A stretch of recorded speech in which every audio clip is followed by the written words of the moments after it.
nasib rakyat lebih penting. Saya berpendapat bahawa Pakatan Rakyat ni tak mungkin beri khidmat yang baik kepada rakyat. Jadi rakyat harus utamakan nasib mereka sendiri. Kalau mereka salah pilih kerana marah ataupun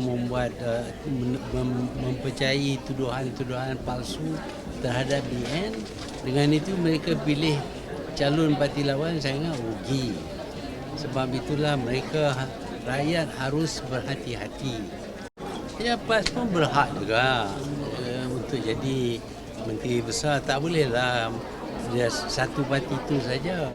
Ataupun for that matter, Anwar harap dia akan jadi calon untuk Perdana Menteri pun. Dia bukan ada hak meletakkan syarat itu kepada parti Pakatan Rakyat ni.